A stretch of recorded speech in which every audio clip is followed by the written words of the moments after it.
안녕하세요. 나만의 개인 맞춤 법무사 김영용 법무사입니다.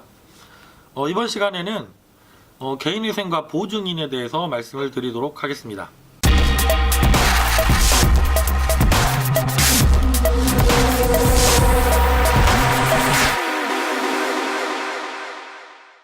제가 상담 전화를 받다 보면 그 개인회생 신청 요건이 충분히 되시고 개인회생 실익이 크신 분인데도 가끔 고민을 하게 되는 경우가, 내가 여러 가지 채무가 있는데 그 중에서 가까운 친인척이라든가 친구분들을 보증인으로 세운 채무가 있는 경우 고민을 하게 되시는 경우들이 있습니다.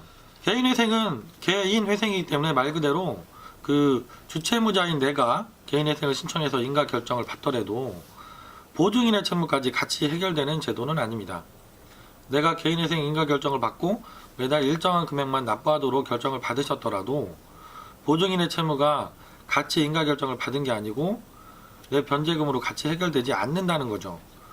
그래서 문제가 되는 것이, 주채무자가 이제 개인회생 결정을 받게 되면, 신청을 하시게 되면 해당 금융기관, 대출을 해준 금융기관에서는 보증인에게 그 남은 채무 전액에 대해서 변제하도록 독촉을 하고 청구를 하게 된다는 것이죠.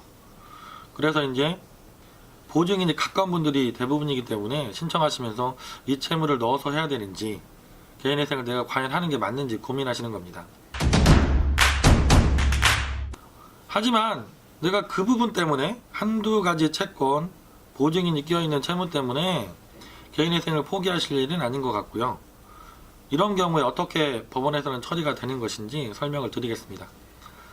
내가 개인회생 주채무자가 신청을 했고 해당 금융기관에서 보증인한테 일시 전액 변제를 청구하게 되어서 보증인의 그 독촉을 견디다 못해서 전액을 어렵게 마련하셔서 대신 변제를 하게 되면 채권자가 변경이 되는 효과가 있습니다. 처음에 우리가 법원에 신청할 때 채권번호 1번으로 예를 들어서 우리은행을 신청했다. 근데 우리은행에 내 친구가 보증을 섰다. 근데 그 친구가 대신 우리은행의 채무를 다 상환을 했다. 그런 경우에는 채권자 변경 신청을 하게 됩니다.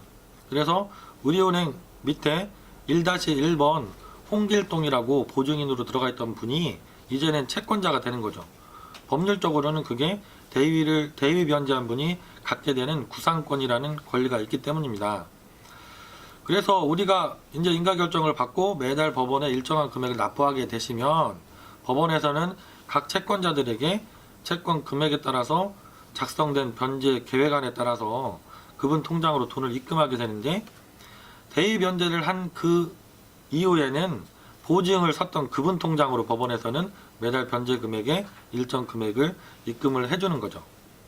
이렇게 보증인이 내가 독촉을 받아서 금융기관에 그 보증 채무를 변제를 하게 되면 그 최소한 내가 3년 동안 36개월 동안 내는 그 납부 금액에서 일정 금액은 보증인이 받으실 수 있게 되는 겁니다.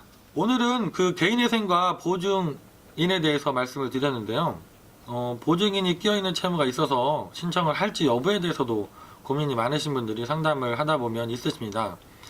하지만 제가 오랜 경험으로 말씀을 드리면 이런 경우에도 개인회생을 이용하시는 것이 훨씬 나은 선택이라는 생각이 듭니다.